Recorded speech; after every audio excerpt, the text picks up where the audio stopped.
Well,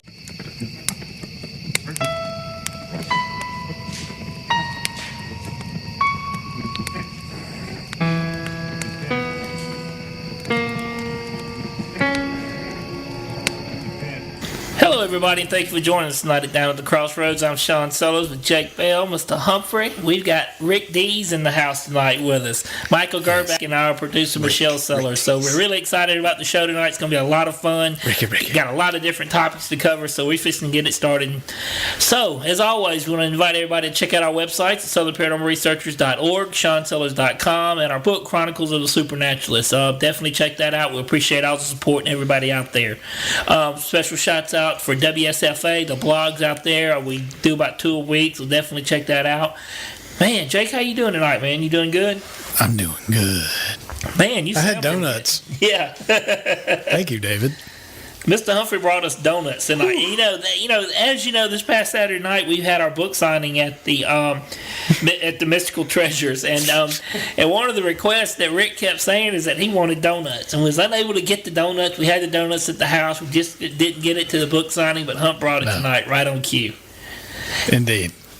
Hot, fresh donuts. that's right. Hot, fresh donuts. And as you know, Mr. Gerback is nursing kidney stones. Wow. So he's in the house. He's a rock star.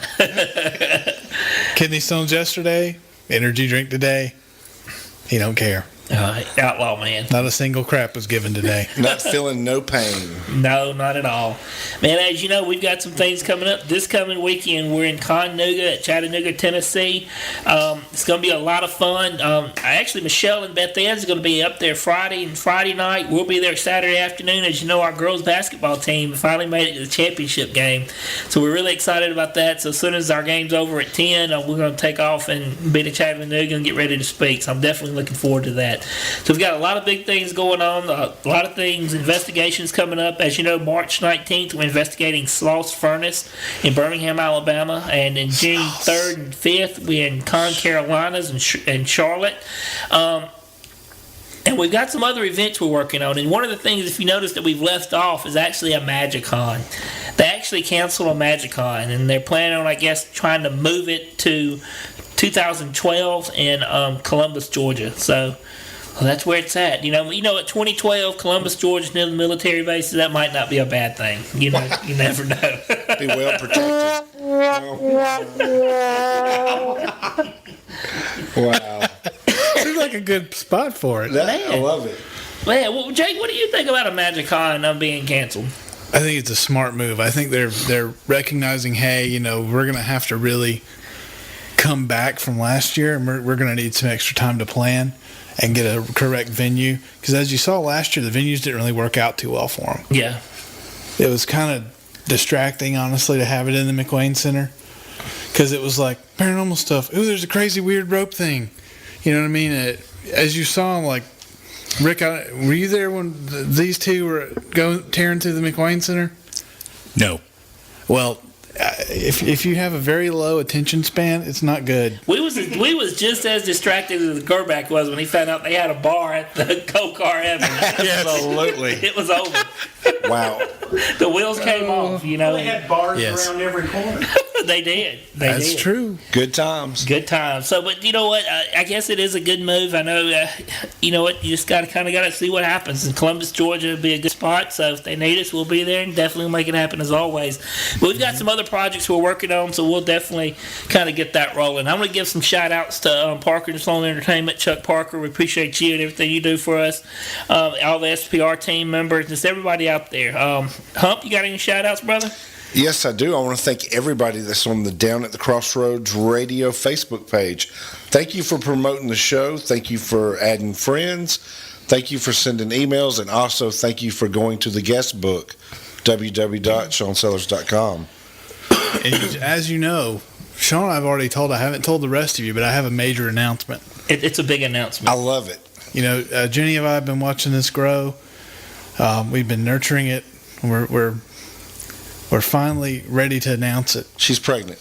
There's a there's a Denny's next to my house. Yay! Woo! it's been a long time coming, and it's a huge announcement, and we're Yes. definitely looking forward to it. So from now on, I guess it tells you, if we put ourselves in the same predicament we was in this past Saturday night, we will actually Yes. give the bird to Shoney's. Then we'll go up to the state and go enjoy Denny's. Absolutely. Yes. But I don't think Michelle's recovered from Shoney's. No, I've. That was horrible. I can see it from my house, Wow. I love it. and y'all know where I live. Hey, that's a perfect place for your brother to get a job. He'll be the cook. If he doesn't get this whole thing that he's trying now, yeah, Yeah. which it looks like he will. He's holding out for management. yeah, probably. He's holding out for upper management. He could probably do it at Denny's. Is that bad? I don't know. Yeah. It's not bad. Hey. Come on, Yeah, it's a job, man. job's a job. It's all good. It's all good. But I do want to thank everybody that came out last Saturday night to the Mystical Treasures Emporium. And if you're looking for a real interesting place to get some candles, some little herbs and stuff like that, definitely go to Mystical Treasures. We appreciate them. And Montgomery really needed that type of shop there, and I definitely want to applaud them for doing that and appreciate their opportunities. But definitely check out Mystical Treasures Emporium. And I want to thank everybody that came out and listened to us speak, purchased the book. I really appreciate that, and I hope you enjoy the book. And actually, we're working on the second one. It's pretty much going through that first phase now. Jake, what do you think about it so far? It's doing. I'm having to go through all your stuff and try and figure out, like, you can tell when you just rush through something and when you've actually taken time with something. Because sometimes I have to be like, paragraph, delete, rewrite. Because it's, like, everything, some dream, some carp. And I'm like, what? Well, I actually kind of wanted to see how long it would take me to get the 60,000 words. And I freaked out, and I kind of just rushed. I didn't rush through it. I had my stories outlined. There's and, some and, parts. and I just worked absolutely ridiculously to get it done. There's some parts. Yeah. And now I have to fix it. Good job. You know what? That's what teamwork's for, man. Teamwork. Yes, exactly. So we're definitely working on that. So definitely check that out in the near future. Man, are we going to go ahead and go to the news lady? You know what? Yeah, let me introduce her here real quick. Let me do it. The news lady. Snooze lady. David's been wanting that for so long. I love it. It's news time It's news time. with Michelle Sellers. Wow. Wow. I don't know what that was. She's not That was a splat. That's good times. I got sound effects. Oh, Lord. Okay, go He's going ahead. to wear that out. Yes. All right. The first story I have is no dice, no money, no cheating. There's a new version of Monopoly. The game's classic pastel-colored bills and the designated banker have been banished, along with other old-fashioned elements, in favor of a computer that runs the game. Hasbro showed a preview of the new version called Monopoly Live this week at a toy fair in New York. It is the classic Monopoly board on the outside with the familiar railroads, but in the center, instead of dice and chance and community chess cards, an infrared tower with a speaker issues instructions, keeps track of money, and makes sure players adhere to the rules. The all-knowing tower even watches over advancing the proper number of spaces. Wow. Wow. I love it. How much is it, though, Michelle? $50. That's all. That's actually a pretty good deal. Yeah, Doesn't but, that take the fun out of but it? kinda? why? That's the part of the game. Because Sean, we've come to a weak America. Oh, God, here because we go. Here we have to cheat, and we have to have board games now. That wow. Let's enjoy Really? it. No news. Wow. Gerbeck's You dying know for it's this true. Oh, it's good times. Well, think about it. You got this tall tower controlling it. They're getting you ready for government control. one. Yes, exactly. Not. I mean, think about it, guys. We've gone to a cheating society of weakness. We can't even keep up with our own Oh, money. absolutely not. I think I think it's absolutely a case that people's pretty much lost the ideas of dreaming and coming up with new ideas.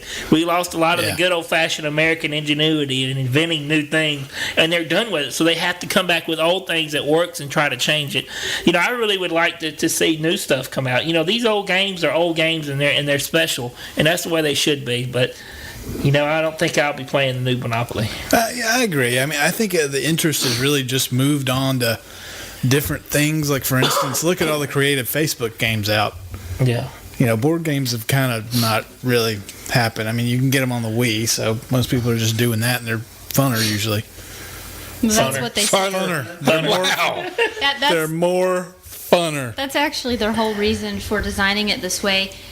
They said with free digital games everywhere, Hasbro is hoping to revive interest among young children and preteens in several of its games that cost money. Battleship is also going to undergo a similar change, as well as other Hasbro games, which will be redesigned for 2012 and 13. Yeah, sure. You know what? I would play the update of the Battleship game, probably.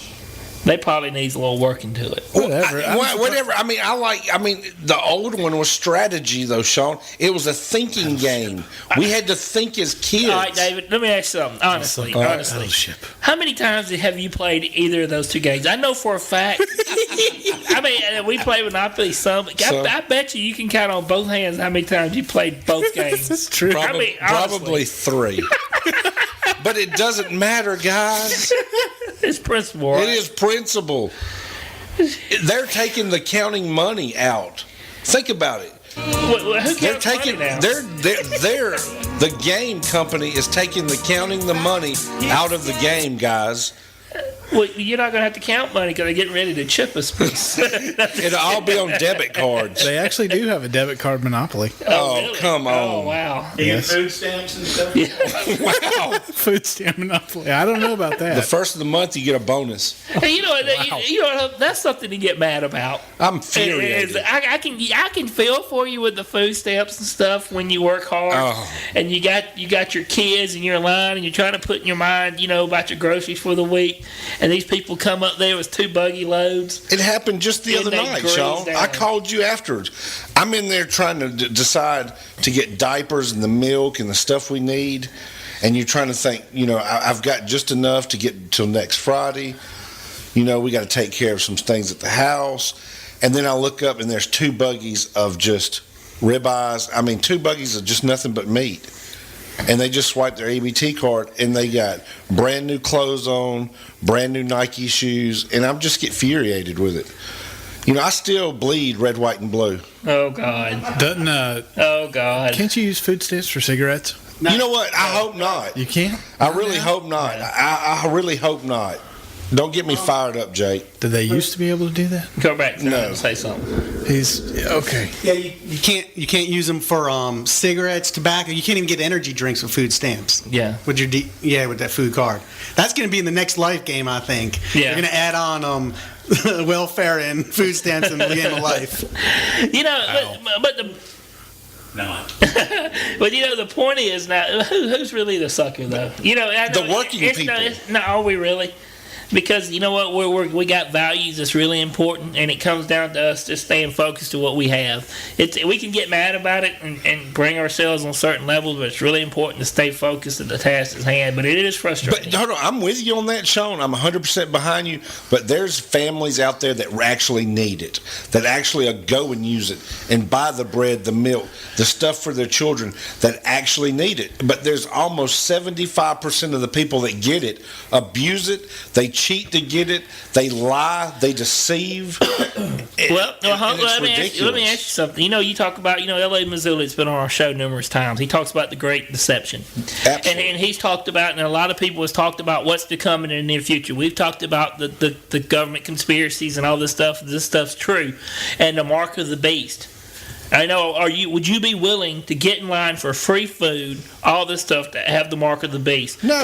But the point is, what I'm saying is, think about it. Technically, right now, isn't that a form of the mark of the beast? Because they basically, I'm not talking about the people that's on hard times right now. I'm talking about pretty much we're pretty much getting beat down to the fact that we have to go that route. And there's something inside of us starting to say, man, you know what, that sure is easy, and we're starting to get reeled into something. All I'm saying is check everything out. And it's fun, it's interesting to talk about. There's no need to get mad about it, but just check it out and see what works for you and see where it's at, Indeed. Absolutely didn't make me any happier. But It's I mean, okay. I do. What does besides I do, a quarter-pound steak or a 20-ounce steak? 32-ounce ribeye. Rick, what do you you think go. about it? I know you're a good government person. What do you think about it? Well, I'm torn between watching you play with your toes and then wipe your nose and wonder why you're sick.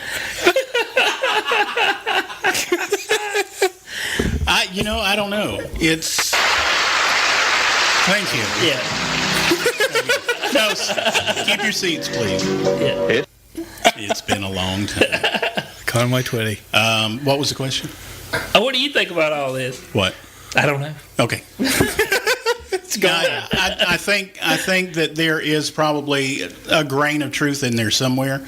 I don't buy into a lot of the conspiracy theories that everything that happens is the government trying to get us to do this, that, and the other. But I think there's probably some conditioning going on that makes people not think and just react. I think that is probably very plausible. Yep. All right, what you think? Next, I think Michelle's saying, "Hey, what about my news stories?" What did we tell you? We took off. We took off. So we're going to another Let's go to the next news story. Go ahead, Michelle. I am so sorry. That's okay. Just interesting how my Monopoly story turned into all that conspiracy Yeah, exactly. stuff. All right. The next story is iPads replacing restaurant menus and staff. BJ's restaurant chain plans to place 100 iPads in each restaurant. Diners will use them to look at meal options, design their own burgers, pizzas, and salads, and if they want, to use the iPads to pay for the meals. What's going to happen when Sean gets a hold of one of those? They actually have one. It says here that there's also a restaurant. Bones Restaurant in Atlanta uses iPads for its wine list already. Wow. So we have them already in our neck of the woods. I'd want a double cheeseburger on toast with American and cheddar cheese and lettuce, tomatoes, salt and pepper. Sean's like, now, Michelle, help me program that in. Can I just talk to it? It's just sad. It says the printing of menus is just going to fade away. It's just like all print media. Horrible. It's just Horrible. gone. And it's a restaurant, so there's going to be grease on that iPod. Yeah. That iPad. I mean, that's ridiculous. All right, Rick. Go ahead, man. I'm imagining Sean sitting in a restaurant trying to order off of a computer when he couldn't turn his TV on. And also, I put this on Facebook today. The Apple people have withdrawn a product that they had, an iPod designed for kids, because they thought the iTouch Kids wouldn't be a good name for the product. But I can picture them going away from waitresses and waiters. Just you program it in, then they call you up to go get your food. I can picture them eliminating that in the future because that's an extra cost they can get rid of. Yeah. I think that was the whole point of the story. Not. You know, guys, I'm a little ill about it. I mean, I'm not surprised. I'm a little. It's going to take American jobs away from people, for one. So think about this. Wow. Hi, how you doing? Wow. Got my Twitty, ladies and gentlemen. Wow. Guys, I mean, think of this as the big picture. One, it's hard to get good customer service when you're out with the restaurants. I get it. But we're creating jobs. To stimulate the economy, we have to stimulate jobs. Cutting jobs out with computers, really? What happens if the server crashes? How about stimulating the family and eat at dinner at home around the table? Nobody does that. That's what you need to get back to doing again. That's what we do as much as possible. And you know what? It actually brings back a lot of good memories when I was a kid. And I think a lot of American families just kind of forgot about that a little bit, and how it bonds something in your memory and your unity that's so important. And it's just simple things. Whenever we do prayer, as silly as it is, Rowdy liked to scream poop. I mean, at the end of it, amen. And he goes, poop. It's little things. Little things like poop. It's just little things that makes us laugh, and it's the family, and it's that unity and bonds is where we're at. And we're almost getting forced back to the place we need to be spiritually. We're getting forced back in the right direction. Either you're waking up or you're getting blinded, and it's almost forcing us back to the basics. And that's pretty much where we're going back to, is the basics. It's almost like we're going back to the ways it was when we was kids. It's similar. And I believe we need to go back that way, back to morals, family values. Yeah, because us eating at home we had to when we was kids. Yes, sir, that's right. Yeah, it's something you kind of end up missing after a while. So, even though it's just me, my brother, and Jenny, I mean, but we really enjoy eating, and I enjoy cooking for them. But guys, it's about the iPad in restaurants, taking our orders. Where's the customer service? Are you not going to pay for customer service? Well, if you got the money to pay for customer service, you have the money to pay for the groceries. And that's pretty much where we're getting at. You know, honestly, you think about it. Some people are getting the opportunities to pay for these things. And like you're saying, it's forcing us back here. Because it's costs in different areas. And I'm not happy with it at all. I'm irate with it. So, Michelle, the best thing to do, sweetie, is go on to the next one. I'm just going to chill out on that because it completely destroys both of you. What? I just wondered, Whenever David, we start the Conway Twitty. Yes, it does. I'm a fan of Conway. Yeah, wow. I absolutely believe David may change his mind if they offer you the apps for Facebook, Twitter, and I don't know. Facebook while you eat, buddy. You know, Michelle, no, it wouldn't. No, it wouldn't. Because That's what you have your phone for. it goes back to customer service and meeting the customer's needs in the restaurant with a person, not a computer. I seriously don't think it's going to completely replace people. It's just not. You're going to have some restaurants like McDonald's where it's just feasible because no one really cares at McDonald's. Well, guys, But- Jake, I hate to interrupt you, but this is something that happened to me. We've talked about it on this show for a year. Mm-hmm. Computers, technology, debit cards. We talked about getting ready just in case something was to happen, to have cash in your pockets. Melanie was in the hospital. You remember that when we was having the baby? Mm-hmm. The storm hit. Lightning took out all the satellites on Taylor Road. I went to get gas, couldn't use your debit card. You couldn't use your debit card inside. Went to another gas station, no debit cards work, debit card machines, and when Dixie didn't work, all that satellite on that side of town was down. So if you didn't have cash in your pocket right then, no gas. So these computers taking over, and let's have a restaurant with iPads that are about $6.50 each on every table. I mean, who's going to be responsible when they break them? Well, We're just going to replace another Going to one? have to recoup the cost. Yeah. Wow. So, all right. So, guys, let's look at the big picture. We're going to put an iPad on every table in the restaurant. Sure. One or two breaks. Oh, I'm just going to write it off and go buy another one. So, Yeah. what's my food cost going to go up to? What's my P&L on my business going to go up I to? seriously doubt that. Like you're But going see, to walk into. I love you, brother, and you're mad about it, right? But I guarantee you, if it got a $10 18-ounce ribeye, you'd be there, and you'd forget about the anger. And if it had all your fixings bar right up there, you'd be there. No, the real reason Hump's mad is there won't be a waitress there for him to flirt with. Ding, ding, ding. There's a winner. There's a winner. Yes. That's true, but I'll give you that, John. But I'll give you that. You got me. You're absolutely right. And for one thing, the iPads, just to go ahead and put it in here, since I'm the technology geek, I guess, around here, since it's going to be local, the satellites won't affect your ordering, since it's just going to be wireless networking. So it's just wireless from the table to the back. Yeah. It'll just be power. As long as you have power, you're good. All right, next story. Wow. I'm not happy. 227 theology professors confront the Catholic Church. They're saying their roles as theology professors, they can no longer remain silent. The letter was made public on February 3rd and has since been published on the internet and quoted in major media. Among some of the demands, the statement calls for the ending of celibacy requirements for priests, opening the priesthood to women, and in general, introducing significantly more democracy into the church's structures.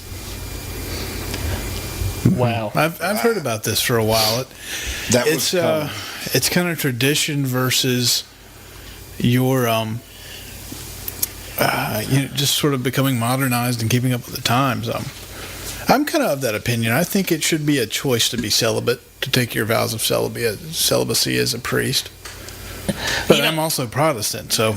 Well, I always go back to what Malachi Martin said about it. When he was talking about, I guess during World War II, when he would talk to the soldiers, that they felt the comfort to talk to him because of his vow of celibacy. Yeah. And they was able to talk to him, unlike other religions, the pastors that was married or so on. They had a different feeling about speaking to them. But Right, it afforded them an intimacy that wouldn't have been there otherwise. I agree. I'm just not sure that it should be something that's forced and is right for everybody yeah, either. well, I mean, I agree with that. It's right for some people, but I mean that's true. If you don't want to be celibate, don't be a Catholic priest. True. yeah. But and you think about it. I know you're dying to say something, Rick. Go ahead. Go. I only have 2 words to say about that. Yeah. Little boys. Yeah. Yeah. That's true. But you know what, if you think about it, Malachi Martin, I hate to keep going back to him, but he mentioned about how the smoke of Satan has entered the church and when it happened, and about what was going to happen and how it was going to happen, and pretty much this is almost the next phase of the downfall of the church. What's happening? If you're thinking about it, believe a lot of the things that he said about it. Well, you also had predicted something big was coming by 2011 anyway with the Catholic religion, and this is the tip of the iceberg. This is just one little isolated thing of them about the celibacy, just one little thing of more to come. Well, look at how darn liberal the last few popes have been. Yeah.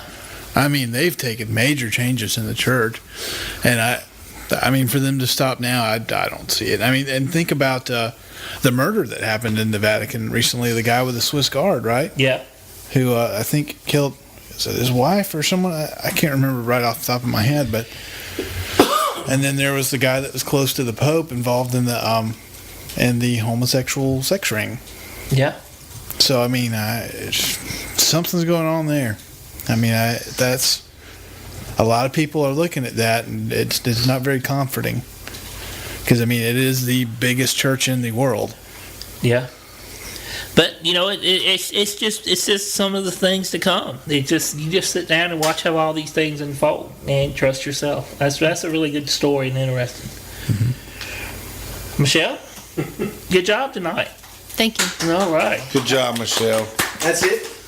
She only had 3 stories tonight. Yeah. Wow, a little slacking, but that's okay. I guess. But I had 5 last week, so typically I have 4. So this week this has been a good week of news. There's been a lot of news. Here in Alabama, there's really been a lot of news regards to someone actually poisoning Toomer's Corner In Auburn. And I actually listened to that Paul Feinbaum show when the caller called in and said he did it and said the type of stuff. And this guy's in major trouble. The FBI's after him and all that, and it was really kind of funny today that it to me, I'm absolutely just horrified that somebody would attack tradition like that. I really am. And then you hear some of these callers that call in and says, "Hey, there's FBI, all these people, your taxpayers' money is going to a tree killer." Yeah. How do you feel about that? And I was like, huh. I was like, wow, because they're tapping the phones, they're tracing stuff, and they're supposedly all over that. But I know the pesticide one he did is horrific. But pretty much what this gentleman did was it pretty much violated the Homeland Security regards to the pesticides and how much he actually used on it. And so You're reading my mind, Sean. Can't they charge him with a terrorist act? Well, they are. He is, because the amount of pesticide. That's from Rick's area, and I want to know what you've heard about it. I know the people up there are probably livid. Oh, they're lit up. No doubt about it. They're blaming every Alabama fan in the world, because of something one guy did. Yeah. And that's sad, because if I could get to him, I would take care of him. Yeah. And I'm not an Auburn fan. I am definitely not an Auburn fan. I live in Auburn, and shop in Auburn and poop in Auburn and all that kind of stuff. But I am not an Auburn football fan, but it just mortifies me that somebody would do that. Yeah, I think, like you said, they can charge as a terrorist act. I mean, everything they charge. Like in Alabama a few weeks ago, I remember I mentioned it, a guy threatened one police officer, so they charged him with a terrorist threat act. So anything like that, if you can destroy a whole, put chemicals in the ground, it's chemical warfare. So that would be considered a terrorist act. And the type of chemicals he used was very powerful stuff. And but now a lot of the flack that was coming back on the radio today is that it's how the Auburn police didn't react fast enough. That they kind of delayed it, and it just pretty much. They're blaming them from the guy that made the call, from the threats, and apparently he even posted it on Facebook, I heard. Wow. So they're going to be able to find this guy, because there was a guy that called in that said that there was a guy that posted on Facebook and he would be willing to talk to the FBI. What about chemicals in the water system? if he put chemicals around that tree and stuff, I mean, could it have got in the water table? I mean, is there going to be a side effect to this, to what he did? Well, what originally came out is that it could possibly, but there was two guys that called in that pretty much they're over that stuff, and that's their job, and they said it's impossible for that to happen. The problem would be for his drain offs to damage other trees and other properties, and the repair is going to be extensive to do it. If it's pretty much if the trees die, they'll have to remove all that soil. So that whole area would have to be dug up.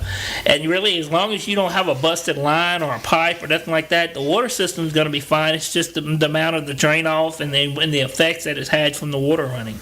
You know, it is sad. It's really sad that we've come to poisoning trees, and our education system in Alabama's messed up.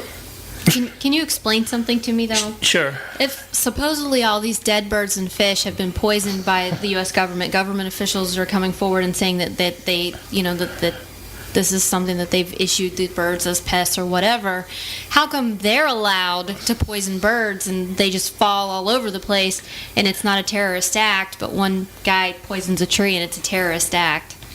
I guess the only way you can say, because we're not a republic anymore, and they can pretty much do what they want to do. And if I'm not mistaken, Jake, Rick, somebody help me out. Didn't they vote this week regards to the Homeland Security Act? I know somebody. I heard Patriot Act. Patriot Act, and pretty much keep that reinstated. Did you ever hear what happened with that? No, I don't think as of this moment, I don't believe they have any results yet. I knew it was all over Ron Paul's Facebook. Because if for what Michelle's saying, as long as that Patriot Act's in effect, they can pretty much do what they want. If I'm not mistaken, is that correct? For the most part, I think. Pretty much. So that's pretty much where we at, and it's really been quiet, and that's a really big vote that's happening if you really think about it, and that's something that's really important. Well, let's see. They said they voted to extend it for 90 days. Wow. To extend, let's see. I'll look over this and get back with you. Yeah, get back with me. I just thought that was really, interesting. And people are crazy. You think about it. If you really want to think about it, it really is kind of an act of terrorism, what he did. That's one of the biggest things that's happened. You think about the tragic shooting in Arizona, and all these things. These are crazy people. These are just absolutely out there. This I like. Well, I like what it says anyway, and I'll tell you why. By a vote of 86 to 12, the Senate approved a 90-day extension of wiretaps, access to business records, and surveillance of terror suspects. The move came one day after the House of Representatives voted to extend the provisions until 8th of December. The White House backed the bill but would have favored a longer extension. Hey, guys, everyone that thought Obama was nothing like Bush, hey, Yep. it's Bush again, except he's half black. Yep. Enjoy it. Yep. Guantanamo Bay, still open. Yep. Troops in Afghanistan and Iraq, still there. Good job, guys. You know what? I've been meaning to talk about this on the show and kind of bring this up. I've pretty much been pretty open and honest my feel about Barack Hussein Obama. And pretty much what I think about it and how I didn't vote for him and the whole nine. But I'll tell you, the speech he gave in Arizona, that's the first time to me that he ever seemed presidential. I know a lot of people criticized it, but that's the first time to me that he actually, seemed presidential. And you think about that event, that small event, really has shook a lot of people, and it's got a lot of people on both sides kind of rattling sabers again on their opinions on what's really happening. And there's a lot of things starting to happen, and you think about it, it's scary. I'm going to actually try and cue that up some. Is it a very long speech? Yeah, it's pretty long. Oh, well, maybe I'll find it. Go ahead. We'll see. Yeah. But what's y'all opinion on some of these things that's going on? You hear so much about the terrorists and everything else happening, but that was one of the predictions, and one of the things that we've talked about is the in-house, our own kind of random acts of terrorism that's kind of sprouting up, because a lot of people are unrest. And one of the things I wanted Jake to talk about it is this website in Panama City. Jake, you want to kind of talk about that real fast? Well, the cool thing about this, and why I thought it was something worthy to talk about, was it's a website, and let me get the exact web address in case you guys want to play along at home, so to speak. It's Yvette's Bridal Formal. Anybody ever? You saw it, didn't you, Rick? Yeah. You want to pass it on over to Rick so he can help since he's seen it? This is the weirdest site ever. It's a real shop, as far as anyone can tell, in Panama City, and that's in Florida, of course, like where MTV used to go. And it is www.yvetts bridalformal.com. Yvette's Bridal Formal. If you just want to Google that, it'll take you right to it. Now, the site design, as you can see, is basically like someone had an epileptic fit with Word. Yeah. And then there's all kinds of pictures of people in dresses and all that, right? And you kind of start clicking around, and if you look for the links that have a capital V numeral 8, you can start getting into some weird stuff. Apparently there's a guy that's an artist that has something to do with the site, and you start getting into alien abduction stuff. And this is a place that rents bridal dresses and tuxedos. And he starts going into his stuff and about what V8 really means and all that. And he has a little picture of him with a double thumbs up, like Fonzie, like in a little tuxedo. He's quite the little man. Oh, he is. And the weird thing that I kind of thought about was, do you remember that city council shooting? Yeah. Where the guy spray painted a big V on the wall? Yeah. That's like V for Vendetta? Mm-hmm. That was in Panama City, Florida. He uses a lot of V's in this site as a it's not the same guy. It may just be coincidence, but we all know what they say about coincidence. And let me ask you something, Jake. Are you trying to take this? Our guest Russ Dizdar was on a few weeks ago, and it's pretty much it has something that he would talk about all over it, like it could be a possibly hidden cult or something like that. Is that what you're leaning toward? But it sure is weird. That's where It's I'm leaning creepy. towards. It is. It's very creepy. Do you see this man? If you keep going deeper into it, he's actually a priest or something. It'll come up eventually and show you what he actually is and what it actually is. And I think the store is just a front, but the color scheme, even on the website, once you start getting into it, becomes more. It's very 3D. The colors, everything's intentional. I know the color scheme looks like they just threw it on there, but they didn't. There's a particular command of it, like right. It's like someone who's pretty good at doing this did it to make it look like that. It's so weird. It's a real store. Mm-hmm. People have called it. People have gone by. And that's just who they are. It's like if Sean Sellers opened up a bridal formal. Yeah. Right. You know what I mean?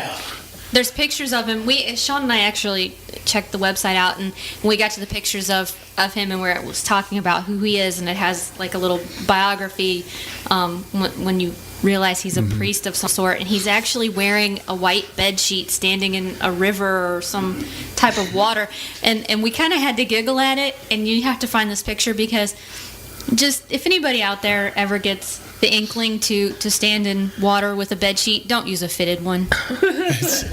And I'll put it this way. I just went to a random weird page, and I'm just going to read a little bit of the text so you get sort of an idea. The north wind blew hard that January of the winter of '07. When it cascaded across that flat bay like an angry ghost of cranky blue ice, no one can say. Squall after squall came down on those oyster tonguers, reaching into the depths for to eke out their basic subsistence. Wow. And it's not me messing it up. That's how it's going. Wow. What's the date of that? The date? Yeah, did you say October too? Oh, that January of the winter of '07. Oh. '07. So I guess that means January of Or October 7th. 2007. Or '07. It's not Ock, it's OT. Like Jethro Bodine was a double knot style. Exactly. Yeah. But I wonder how much of this stuff is really out there. And this is really kind of terrifying. How did you hear about this, Jake? I'm gonna have to violate one of the rules of the internet, 4chan. Really? I went on X. Wow. Man, that's how I hear about most of the incredibly weird stuff, is somebody on X. And it usually, every now and then, most of the time it's just people joking around, but every now and then they'll check out some. So, And I've always kind of think if we're ever down that way, it might be nice to check it out and make sure it's real. You know, not just somebody trolling. I can pretty much look at all of us, and it's all in the back of our minds. I think a lot of us, if we had a Saturday free, we'd take a road trip. Beach Yeah. trip. Grab your Panama fitted bed City. sheets. Yes. I want to wear a bed sheet. You already do. Yeah. I know. Like a plaid. I love how he said world famous artist. Yeah.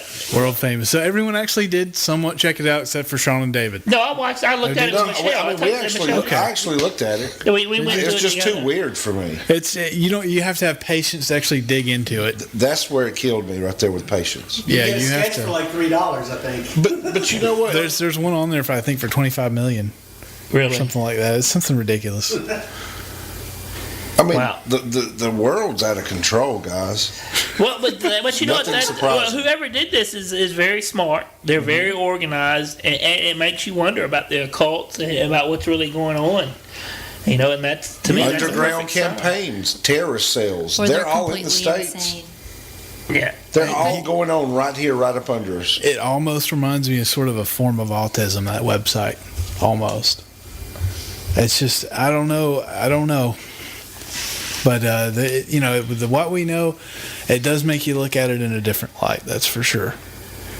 It's creepy, man. It's very creepy. Speaking of creepy, what did everyone do for Valentine's Day?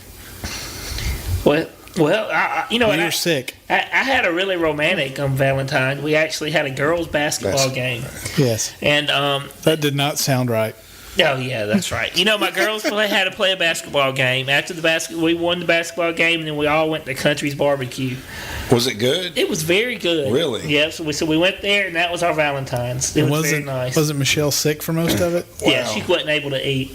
That's not good. I was sick in bed all day. And then she got sick again today when you tried to redo the date, didn't you? Yeah, and you know I don't feel great, so it was frivolous, but it was fun. David, how was your Valentine's, man?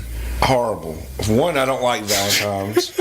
Two, You I of think, all people. I really don't. It's the biggest. Every day's Valentine's. Every for him. day for me is Valentine's. I love everybody all the time. I don't have to show my love and express the way I feel about Melanie one day because I do it every day. Because Cupid's run out of bows with him. That's right. I am Cupid. I have the bows right now. So in other words, you couldn't be bothered. No, you know, I get a little frustrated with it. One, you know, we buried my dad when he died 8 years ago, 2 days before Valentine's. Yeah. So that kind of puts a little damper in it. And then two, it's the biggest capitalism. To me, it's nothing but capitalism at its best to jumpstart the economy in the first quarter. We go through the holidays, then we have tax season, then there's a bump there. And hey, let's make a holiday out of Valentine's Day to stunt the economy because we know everybody's going to go out and buy chocolates and balloons and everything. Wait. Did I buy Melanie something? I did. I bought her a card, some balloons, an Alabama tumbler that she wanted, and some Hershey Kisses.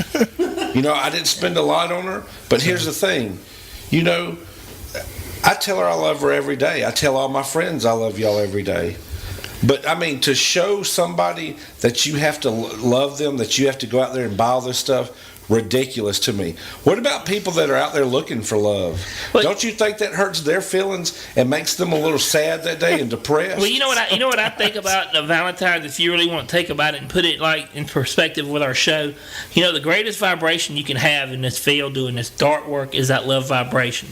The most needed vibration in this world today. You know, like the gentleman that with the Mystic Emporium was talking about, is about we can change the future. We have that ability to do that, and the first step in doing any of this stuff it is out of love. Now it comes to what you make that holiday. You know, when we was in elementary school, it was giving the cards out in school, And the suckers. and then it was in high school, it was one way.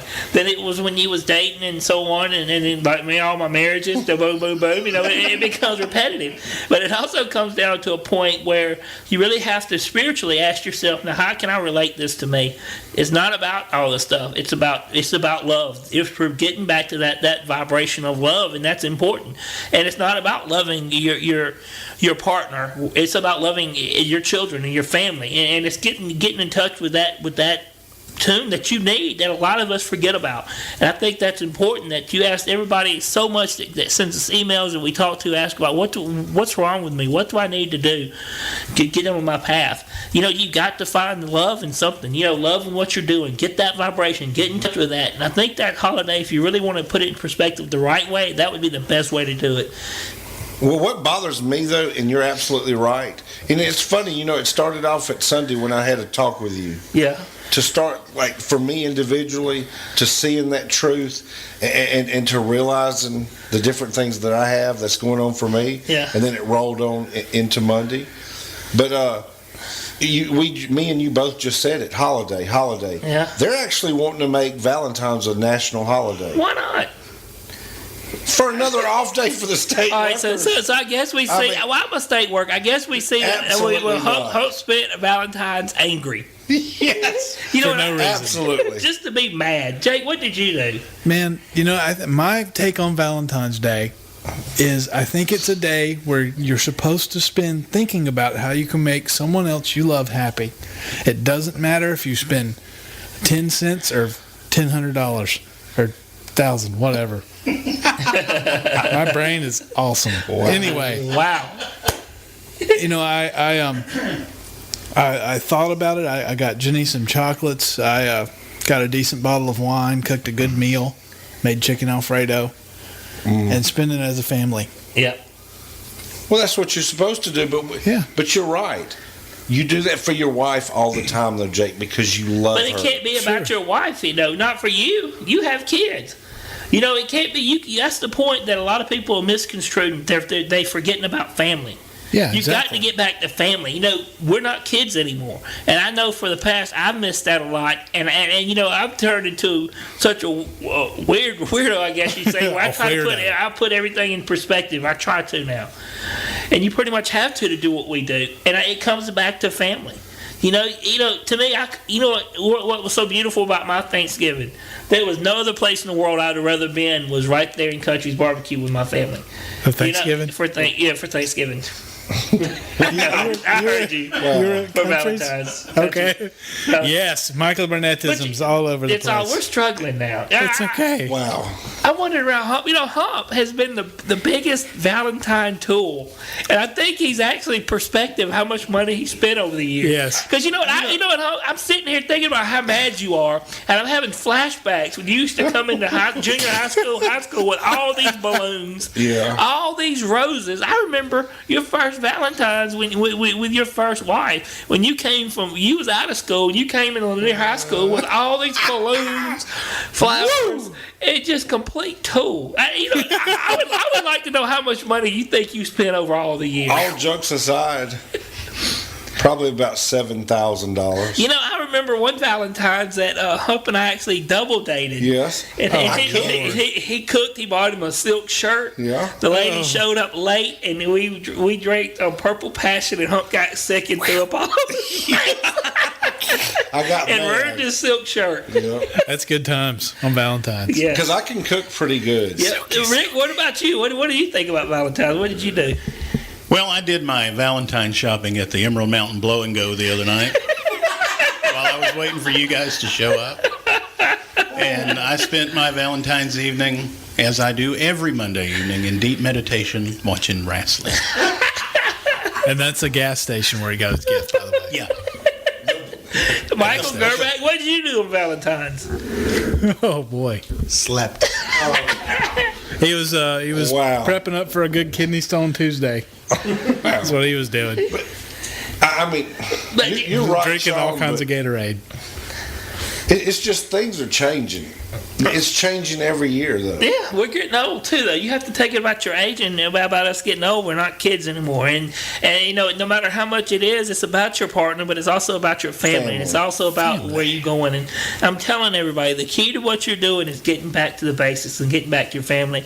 And the key thing about family is that a lot of us don't have large families. The true family system is not there. Think about it. I mean, we are low. And to me, my friends are my family. I love y'all as we are family. Mm-hmm. We are a very small group, and you have to pull together because a lot of the people, the strange thing about where we're at in this world spiritually, in this world, is that almost as if our own blood and our family, we're strangers. We've always been strangers, and they almost where they've turned against us. Whereas, I've always talked about, where I believe we're at the end of a cycle, and I believe we've come here for these points. Mm-hmm. But to me, I'm the most uncomfortable around sometimes my family.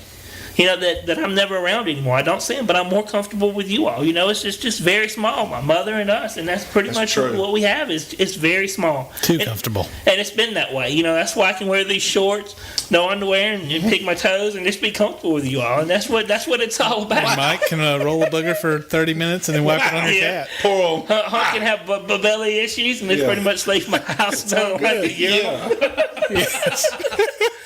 Can I say again? Can I? Go ahead. Wow. That's it. I keep forgetting this is your first show. Yeah, we're going to break him in good. Horseman sign. No, that was the 4-minute sign. Actually. He thought it was the 4 Oh, he horsemen. thought I was saying, no, I don't do that. That's Burnett and James. Yeah, you're not going to put that on your Facebook. Oh, Lord. You've never rode unless you ride with a horseman. No, I don't do that like Burnett. Yeah, wow. I'm good. Man. I want to take this opportunity to tell everybody thank you for listening to the show. Yeah. Check Sean Sellers out at SeanSellers.com, SouthernParanormalResearchers.org. If you got any questions, comments about the show, or would like for us to do a special show for you, send Sean an email. Sign the guest book. Get to know us a little better. We're on MySpace and Facebook. So thank you for listening to the show, and get ready for the next hour. Yep, as you know, our show's never the same. You never know what you get. This first hour was a lot of fun tonight, and I think we got a guest scheduled the second hour. Looking forward to that. We do. Let's roll. Are you ready to roll? Let's do it. Welcome back, everybody. We are back on. David, how did you enjoy your break? I enjoyed it. It was good times. Yeah, I probably need to put your mic on, don't I? Yeah, turn it on. It was good times. Glad everybody back for the second hour down the Crossroads Radio. We have a fantastic second-hour guest, Mr. Jay Weidner, who's called by Wired Magazine an authority on the Hermetic and alchemical traditions, an erudite conspiracy hunter. Jay Weidner is a renowned author, filmmaker, and Hermetic scholar, considered to be a modern-day Indiana Jones for his ongoing worldwide quest to find clues to mankind's spiritual destiny via ancient societies and artifacts. His body of work offers great insight into the circumstances that have led to the current global crisis. He is a producer of the documentary films 2012 The Odyssey, which I believe we have somewhere, its sequel Time Wave 2013, and the director of forthcoming feature documentary, Infinity the Ultimate Trip. In 1999, together with his wife Sharon Rose, he founded Sacred Mysteries, for which he has directed 8 films in the Sacred Mysteries DVD collection, including Secrets of Alchemy, a documentary based upon his research into alchemy. The Cross of Henday and The End of Time, Art Mind, featured the work of Alex Gray, Healing and the Luminous Body with Alberto Villoldo, Quantum Astrology with Rick Levine, and more. Since 2000, Jay Weidner has been the president of Sacred Mysteries Productions, and we have him here tonight. How are you doing tonight, Mr. Weidner? I'm good. How are you? Oh, fine, sir, and thank you so much for being on the show with us tonight. Yeah, no problem. My pleasure. Yes, sir. So you've been up to quite a lot, I think, since we spoke with you, I believe, 6 or 7 months ago. Tell us a little bit about your new feature documentary coming out. Well, yeah, your bio is a little dated. Infinity's been out. It won Best Film at the Cover Awards this last year, Best Film of the Year for 2010. And I've just released my newest film, Kubrick's Odyssey, which you can get at sacredmysteries.com. It just came out actually today. And it's subtitled Secrets Hidden in the Films of Stanley Kubrick. It's part 1 of of a 3 to 4 part series I'm doing, which is jaw-dropping to say the least, and is going to kick the ball a little bit further down the field as far as the truth and what's going on in this world. And Kubrick was in on what was going on. He hobnobbed with the very top of the people in this world, and I think I proved beyond any shadow of a doubt that in this first film in the series that he not only directed the Apollo moon landings, but he suffered and he revealed his suffering in his later films, and it's a very revealing first film, and I think it's going to cause shockwaves actually everywhere. You know, as a result of our last talk, I actually made myself finally watch Eyes Wide Shut, which is horrible of me, I know, but that was an amazing film and very topical with, I think, a lot of stuff that me as a person I was going through with finding out about these conspiracies and these certain ritual groups that would act in such a manner as was presented in the film. Do you think that he took that type of atmosphere and presented in this film as a metaphor, or was it more of an actual him trying to say what he's seeing? Oh yeah, I think that Eyes Wide Shut is his, outside of The Shining. I think Eyes Wide Shut is Kubrick's most personal film. I think it's actually his story, and you can. I will be revealing that in a lot of that in the next film. I have so much that I can't. I realized that I had to break it up into smaller bits because it was just literally too much. I showed people the whole work, and their brains were fried.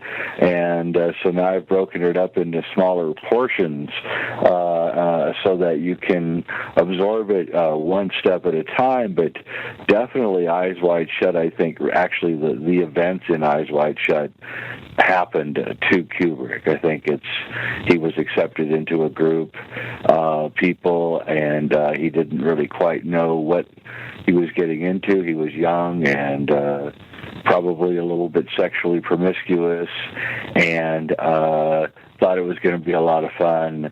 And just like the scene in The Shining where the beautiful girl turns into the ugly old hag, quickly the secret society that he became a part of became something that he really didn't want anything to do with, and I think that he tells that story, and he's repulsed by the sexual nature of this secret society, and that is a serious shocker.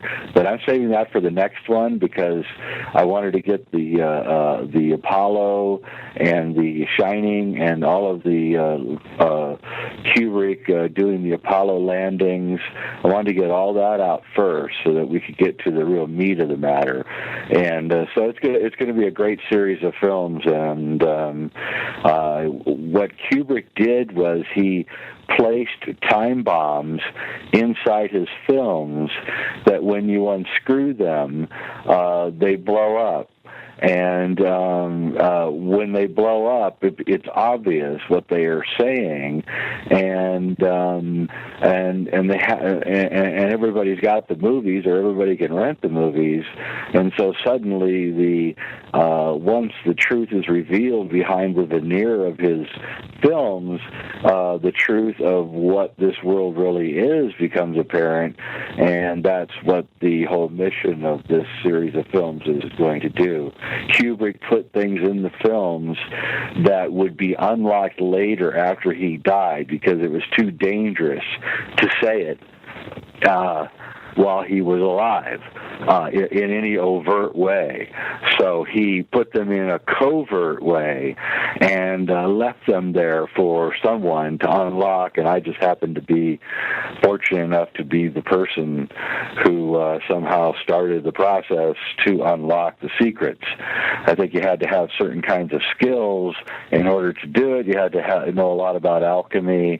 You had to know a lot about filmmaking, and so there probably isn't a whole lot of people qualified to get into what's going on here. And so when this is done, and the first film is out now, and it's already gotten rave reviews from David Icke and Discovery magazine and others, this next one is really going to blow people away. So Eyes Wide Shut is in that. Eyes Wide Shut is definitely the story of Kubrick. He's playing Tom Cruise. He falls into a secret society, and somebody dies for him. This is the story also of Halloran in The Shining.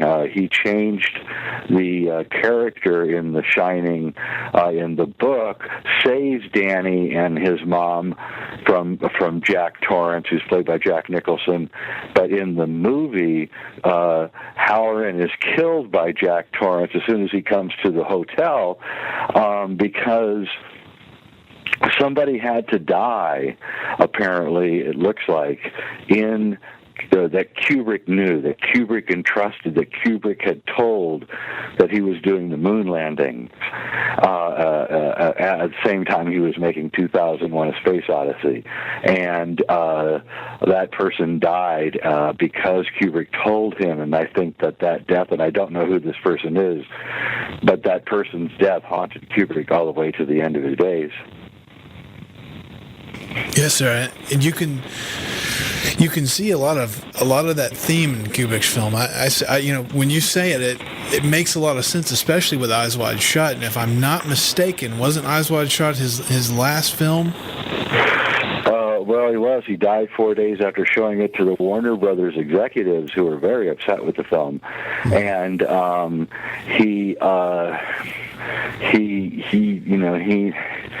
they demanded that he recut the film, and he refused. And they did recut it after he died, and it's the only Kubrick film that the version we have was actually not completely edited by Stanley himself. And there are definitely continuity errors in the film, which I will recount when I do my film on Eyes Wide Shut, which show that there's something cut out, a scene is missing, or a shot, or something is cut. And I think the film has been seriously edited. And I think it really was a movie about Project Monarch, which is a deep intelligence program where they take young women, especially beauty queens, and they mind control them to get inside different organizations and to convey information and to be couriers. And it's Operation Monarch is the name of it. And when you look at the subplot of Eyes Wide Shut, you can see that the woman that saves Tom Cruise was a former beauty queen, and she dies, and she's one of the subjects of this programming thing, and she's a sex slave for these elites. And you can see this all through the film. Sidney Pollack, who plays, I'm going to forget his name now, the character he plays, the name who's suddenly escaped me, in Yiddish means bricklayer. Well, bricklayer is a mason. This guy is obviously the head of this group, and he's the guy at the end at the pool table. And so you can see that, he's trying to tell us that this is some kind of Masonic organization. And if you stack the film against things that have gone on, contemporarily, it's pretty crazy. Yeah, so I'm really looking forward to that, to this a new project you're going to work on that's going to explore that a little more. Do you Oh think? yeah, you'll definitely have to see the new film. It's really good. You'll really like it. Definitely, you will be more. It's a case built on I do not have a smoking gun. I cannot prove it beyond any shadow of a doubt. But I've built such a circumstantial case that it would win in court in front of a jury. I do believe, and so it's just pretty much jaw dropping when you consider it. And, the fact that he had to keep all this secret from everybody must have been really hard. And this is why he lived in that weird old house in England with the huge 8-foot walls around it. And there's all these stories of him chasing people off, blowing off a 12 gauge, chasing people off his property because he frankly was probably really paranoid. I would imagine if, Eyes Wide Shut is his life story, then I imagine he would be, yeah. Yeah. So, I mean, it all starts making sense at a certain point. And I wanted to bring up a little bit what we didn't have much time to talk about last time was I'd found out that you, and I had just recently bought the box set, was the old Fox show Millennium. And since then, Sean, my co-host, has adopted the owls and roosters metaphor quite heavily. And it just seems to really fit, I think, a lot of things. And do you think that much like Kubrick, do you think that show had something to do with the creators knowing something or trying to portray something to the greater masses? You mean Millennium? Yes, sir.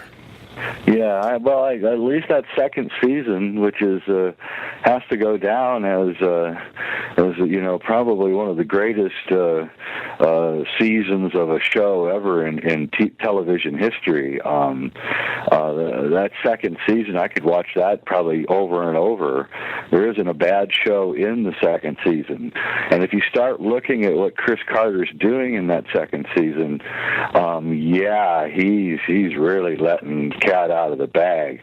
Is all the way from the episode that he has about the Knights Templar who are guarding the Zion to the episode where the bird flu hits and kills everybody on Earth at the end, the last one in the second season. The one where the girl has the vision of the goddess in the fundamentalist church. It's just like, what he was doing in that second season of Millennium was just amazing. And they came in and they put the kibosh on him and really ruined the show in the third season and took away all the mystical stuff and just turned it back into some kind of crime drama. But for that one season, that second season of Millennium, that is some of the greatest stuff ever put on television. Yeah, I mean, I pretty much, I'll tell you this, I stopped after the second season because that's wise. his wife walking away into the woods ended it for me. I was done with it. I didn't want to see any more. That was it. The build-up that happened. They should have ended it right there. Yeah. That was it. They should have just ended it. It was a perfect ending. And I think that, the network just destroyed it, and Fox, and they just went crazy when somebody really figured out what was going on. And from then on, by the way, all of Chris Carter's shows took on a guy that was in the credits who was called the consulting producer. Now, I've never heard of anything like that in my whole life in filmmaking, and I do believe that was a person that Fox attached to all of Chris Carter's projects after that second season of Millennium to watch and make sure that he wasn't going too far. Now, he got away with something else. Chris Carter is extremely interesting. Not only did he do that Millennium season, the second season, which is a masterpiece, but the last episode of X-Files is extremely interesting because they finally find the cigarette-smoking man in a cave in New Mexico, Hopi Cave, and he tells them that the aliens are coming back in December 2012. And that's where the show ends. The next thing that Chris Carter does is the Lone Gunman series, which was only 6 episodes long, in which in April 2001, the first episode, the only one written by Chris Carter, is the one where the lone gunmen hack into the Pentagon computer, discover that the Pentagon is going to crash a plane. No, that the Pentagon has a plan to put a bomb on an airplane. One of the lone gunmen somehow gets a ticket on the airplane, starts searching the airplane, cannot find the bomb, and realizes that there is no bomb because the plane is a bomb. Then, after that, he tells the pilot, and the pilot thinks he's crazy, and then suddenly a remote control device takes over the pilot, and he can no longer pilot the plane, and it starts flying the 747 directly into the World Trade Center. The lone gunman hacks to the Pentagon computer, break the computer program coming from the Pentagon, which frees the remote control over the airplane at the last second. The pilot takes a turn and barely misses the World Trade Center. And this came out 6 months before 9/11. And so I'm convinced beyond any shadow of a doubt that Chris Carter is somebody is talking to Chris Carter. And I'll tell you this, since we're getting closer to 2012, have you noticed that the people that really want to put, like you said, a kibosh on this information getting out, have you seen it relax? Have you seen more of the influence and the smaller parts of the plans actually leaking out somewhat, and they're not caring as much since the deadline's coming up? Yeah, I do see that. They're I'll be honest with you, they're in a stark raving panic now. They're buying land out in the middle of nowhere, and they're putting underground shelters in the land, and the rich elites are all panicking, and it's really disconcerting. And I don't know if it's just a panic for panic's sake, or if they actually know something. I'm not sure. Maybe I caused it. I don't know. And Seti, there's something going on, and it's not going to be good. And on the other side, it will be. But that's why everything is being relaxed. And it will be relaxed until around the end of 2012 or sometime in 2013. Then you're going to see a lot of disruption in the internet, and so there's going to be here's the problem: is what's loose on the planet right now is information. And it's information at light speed. And everybody's getting the information. And everybody's smartening up at once on the entire planet. And it's never happened before. And because of the internet, everybody's figuring out everything all at the same time. And they're getting really pissed. And so this can't be bottled up or stopped anymore. It's too late. The genie's out of the bottle. Everybody who's already conscious is already on the road to figuring out how screwed we are, and how corrupt our governments are, and how corrupt everything is. And there's going to be an overthrow, and it's going to either be an orderly, spiritually based overthrow, or it's going to be an ugly overthrow where the worst killers win. And we're at that place right now. And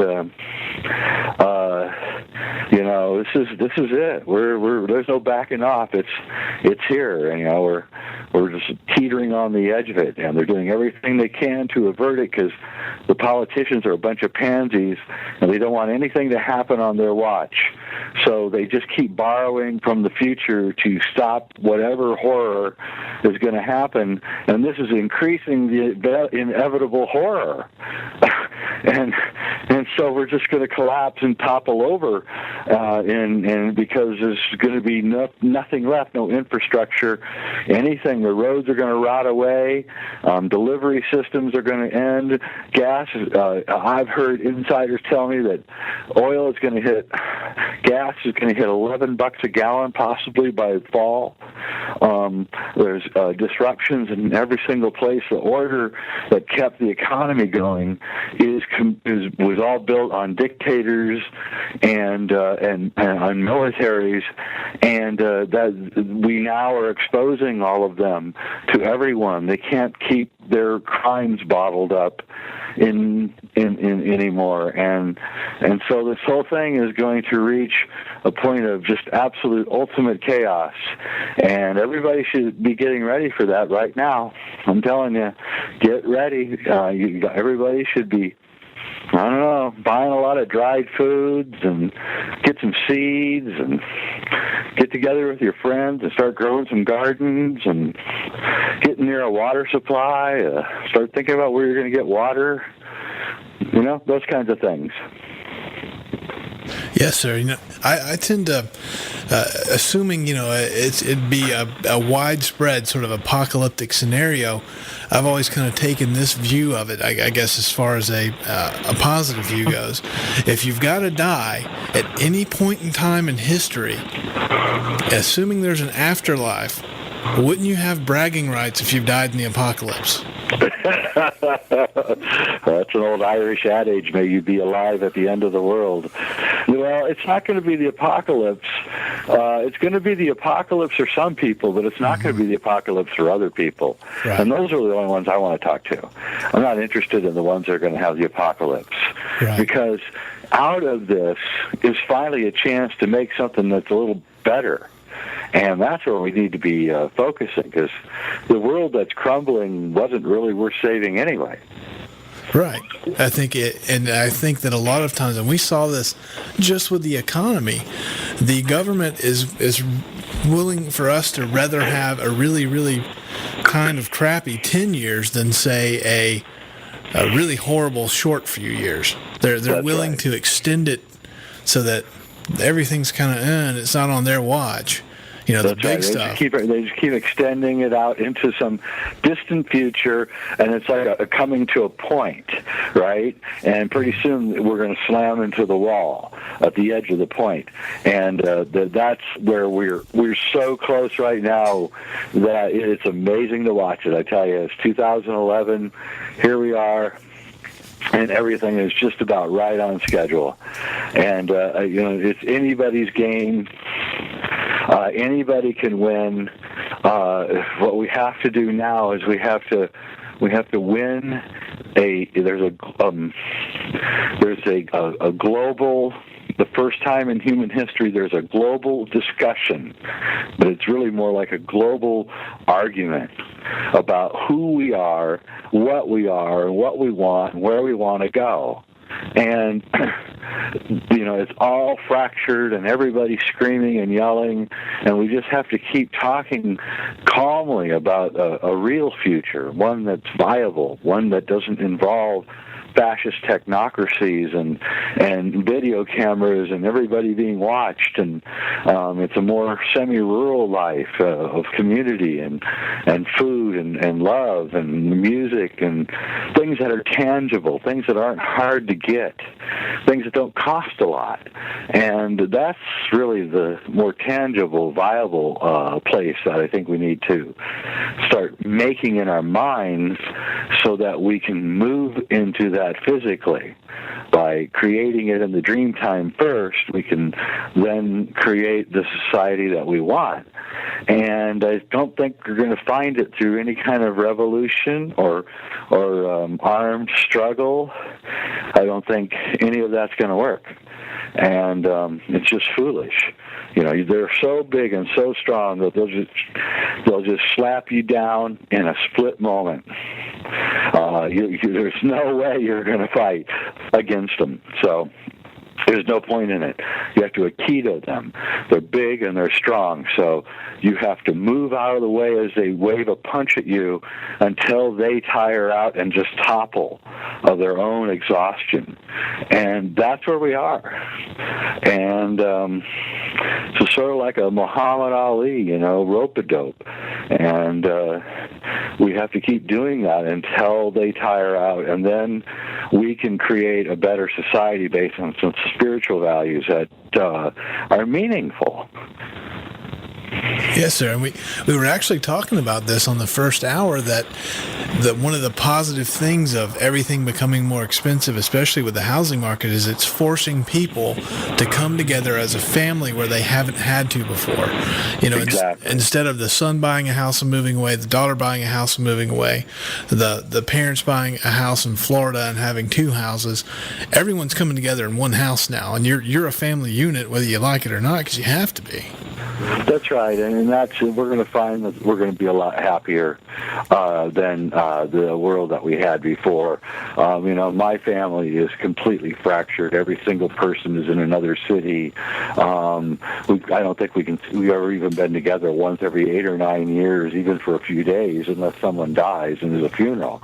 And you know, it's just tragic, and it's sad, and there's a lot of loneliness and alienation in that. And so we have to do that across the line. Neighbors, you know, in the backyard, let's take the fences down.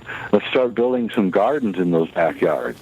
There's lots and lots and lots of places that we can do things and change things and do it, you know, soon. Yes, Soon is really the operative word here. I think people have to move soon. I'm trying to emphasize that for anyone who doesn't quite understand what I'm saying. Oh, yes, sir. I'll tell you this. It makes me real proud of my 4 acres and fully stocked pond. Oh, I'm so jealous of you. I'll tell you that. Good for you. Yes, Yeah, well, you know, more people have to do that. And Exactly. I'll tell you, you know, very valuable commodity in the next few years is going to be big bags of seeds. Mm-hmm. You got seeds, man. Whew. Oh, yeah. We got a freezer full of them.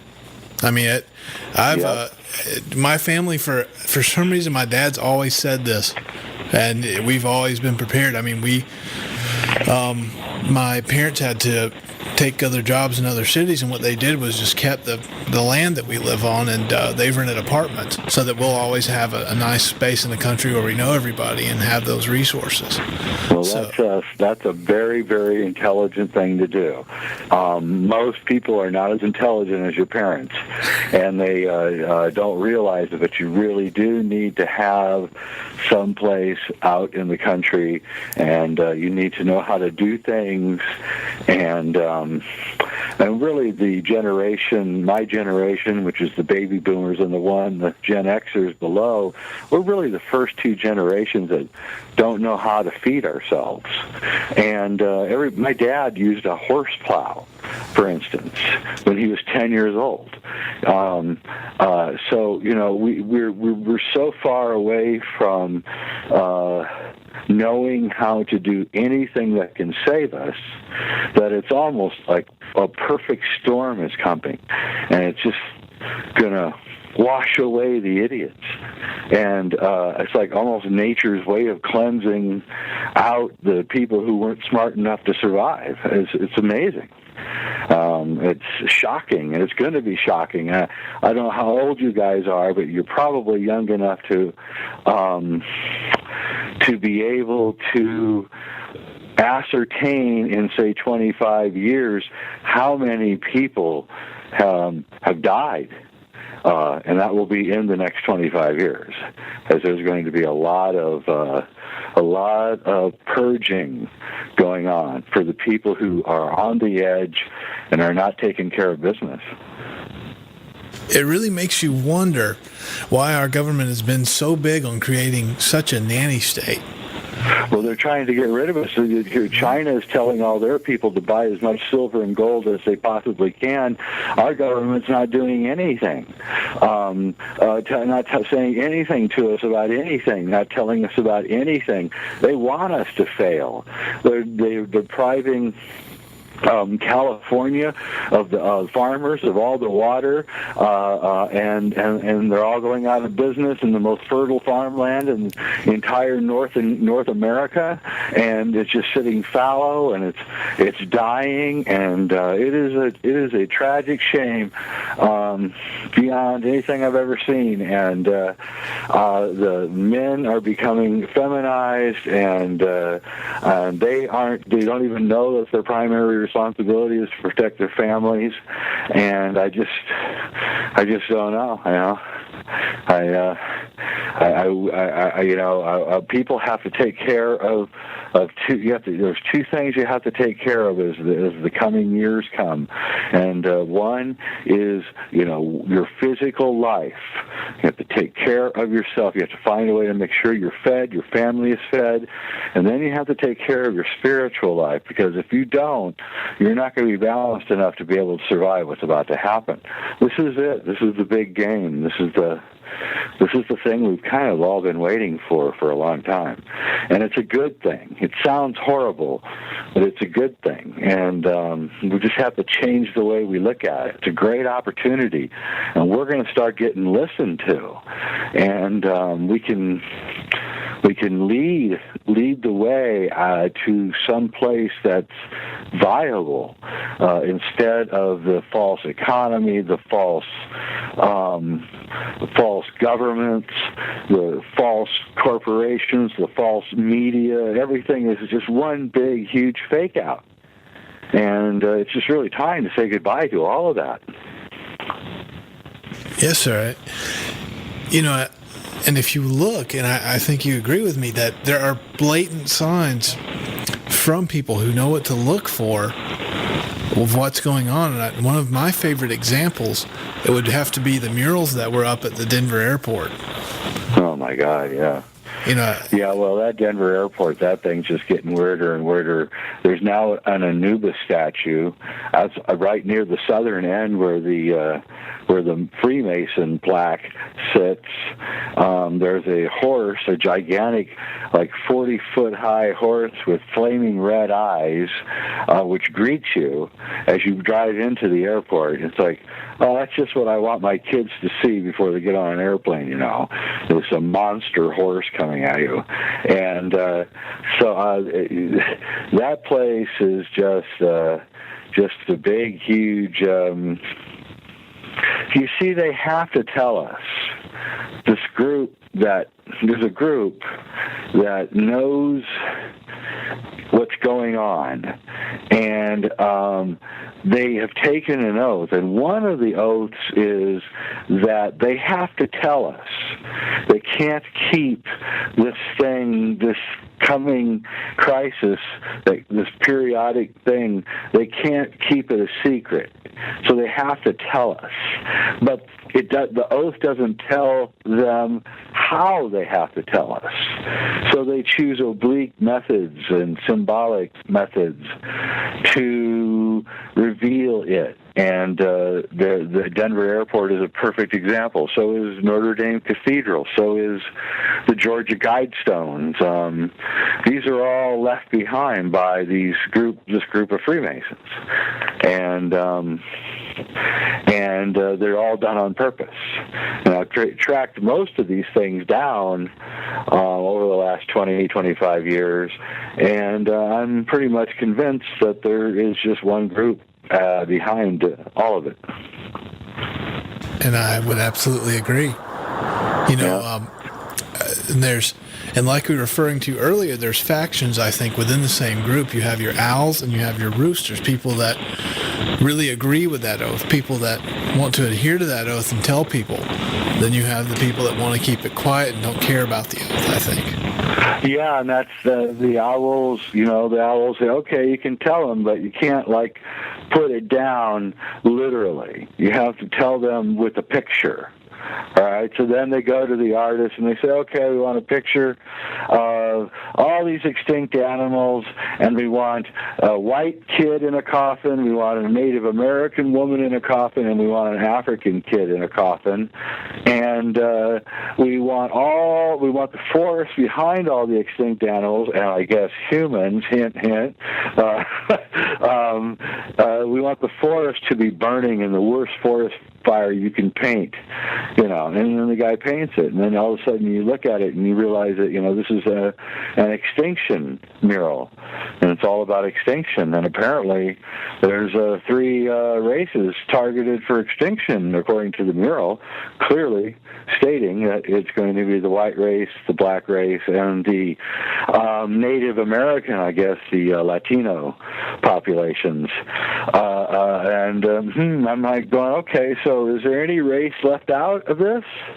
And then I go, oh yeah, there is a race left out. That's very interesting. And then you start looking at what's going on in the world, and you can see that if the United States falls, and it surely is being attacked in every direction by forces that are pulling this country to shreds right now, and if the United States falls, and I think it might, what would happen, right? Let's say a civil war breaks out, or let's say that the communication systems fall apart, or let's just say general poverty and a completely broke society just turns into turmoil, which is probably the most highly likely thing that will happen. Well, in that moment of weakness, when the military people run home to protect their families, and the police no longer protect anyone because they're running home to protect their wives and family, in that moment of weakness and chaos and everything, which I think is probably coming, you have to ask yourself, what would happen in that moment? And what would happen in that moment, almost for sure, as far as I can tell, is possible invasion by somebody who might have enough troops to actually conquer at least the West Coast. And I just think we should start thinking about that, because as we weaken, our enemies strengthen. And I can guarantee you, as a man who's been all over the world, you do not want to be ruled by anybody else but the people that rule this country. As bad as they are, the alternative is 100 times worse in every direction. South, in the Arab countries, Europe. I'm not saying that America is perfect. It is not perfect. It's far from perfect, but it is better, and it's a better place to live than any place else on earth that I've ever seen. And people who trash America have never been anywhere. That's all I can say. Yes, sir.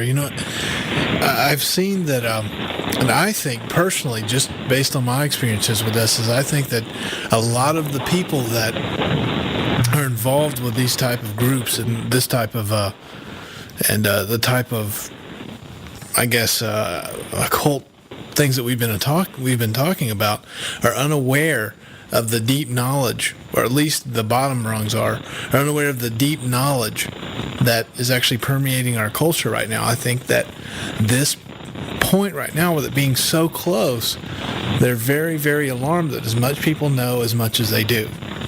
Oh, they should be alarmed. Anything can happen now. I call it the rebellion of the intelligent. I wrote an article, got a lot of hits on the internet. And what it is that the internet is, on the internet, it doesn't know what race you are. It doesn't matter what sex you are. Nothing matters on the internet. The only thing that matters on the internet is information. And, you might be a sports freak and you get all the sports information you want, right? Well, if you're you're a real information freak and you base your life on that information, then you are probably a very highly intelligent person. And highly intelligent people are going to gauge the information and the websites where they're getting their information. They've already done this. It's already fait accompli. And they're choosing certain sites that seem to give them a high percentage of good information. Because they're highly intelligent, they're very busy, they don't have a lot of time to spend skipping around, checking things out, so they're relying on certain sites that give them great information about finances, about news, about everything that's going on, and these sites are letting the cat out of the bag. And everybody's getting it at once. Every intelligent person on Earth, all at once, is getting everything. The Illuminati, the New World Order, the plans that they have for us. And this was not planned. And they can't bottle it up. They want to, but they can't. It's too late. We're already smartened up. W.C. Fields once said, "Never smarten up a chump." All right? Well, we were all chumps, and we all got smartened up real fast. And so the only people that really matter are the intelligent people, and they are all reaching the same conclusion all at the same time. And that conclusion is going to cause the biggest change in human history. And we're right on the cusp of it. But first, the old order will fall and die. And a lot of people will try to come in and get easy pickings, and we can't let that happen either. So we're at a very dangerous period in our nation's history, and the United States is more vulnerable now than it's ever been. And as bad as the United States has been sometimes, believe me, you do not want to be ruled by the Chinese. No, sir. That's for sure. You know, I think that as far as where this started, you know, I think everyone kind of goes back to, I believe it was Eisenhower's speech when he was going out of office, warning us of the military-industrial complex. Yep. I think you can pinpoint a lot of things kind of getting into things right then. Well, you know, that brings us right back to where I started with the films of Stanley Kubrick, and I actually started out the film with Dr. Strangelove, which is Kubrick's black satire on the military-industrial complex, and which he really pissed off the Pentagon by making fun of them and their idiotic plans and their crazy generals and the whole thing. And so, yeah, that's right. The whole entire edifice of our defense is false. They're just building weapons that nobody will ever use just to get money into these aerospace and other kinds of corporations that are lobbying to get more business. And it's a vicious circle, and it's got to end, and it will end. And it'll either end in a nice, peaceful way where we just decide to abandon the old world and go back to another world, or it's going to end in a vicious, ugly way. And I'm telling people who are bent our way to just abandon it. Don't try to save it. If you're in a city, you better start thinking about getting out if it's a big city. Small towns are all right as long as there's water and there's food nearby. You should get ready for all eventualities.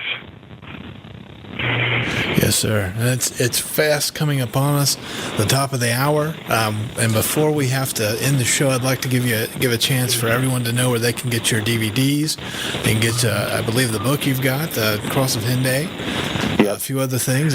Where can we find your stuff at?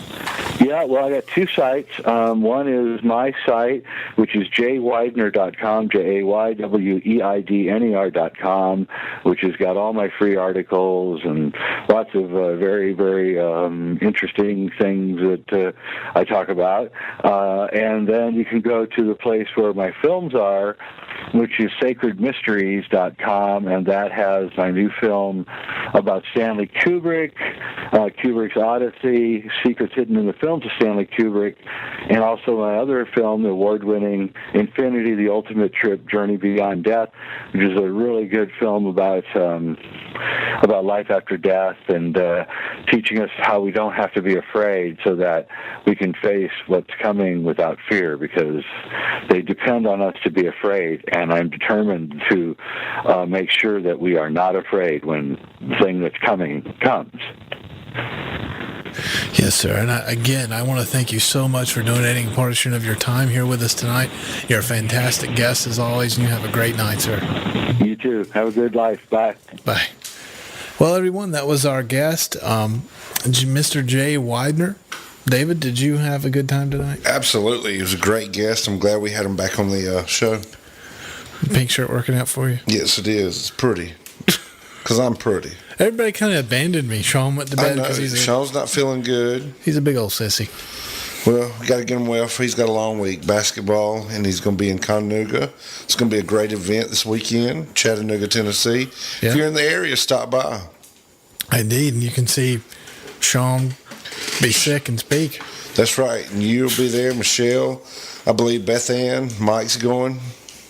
So it's going to be a great showing. Mike ain't going. Mike got kidney stones. Oh, he'll be home sick then. He'll be homesick, like Sean probably should be. Yeah. But whose fault is it? Mr. Sellers. We scheduled 3 things on one day, but it's okay. He's a busy man. He's busy. Well, gang, it's almost that time. It's actually about 3 minutes away from that time, to be honest. I want to appreciate everybody listening to the show. Thank you for all your comments, emails. Please check us out on our Facebook, down at Crossroads Radio, SeanSellers.com, SouthernParanormalResearchers.org. If you have any questions or comments, please feel free to send the emails. Attention, Michelle Sellers. Attention, Michelle Sellers. That's right. Just go to the website. Complaint department. Just go to the website. If you've got a complaint, see Michelle. Or hit Hump up on Facebook. Absolutely. Whichever. I'm always on Facebook. Facebook gangsta. That's how it works, man. You know what? It's been I think a pretty awesome show. So you guys have a great night. And we'll be back again. Same bat time, same bat channel. Shorts are optional. Underwear always optional. Absolutely. Later. Bye.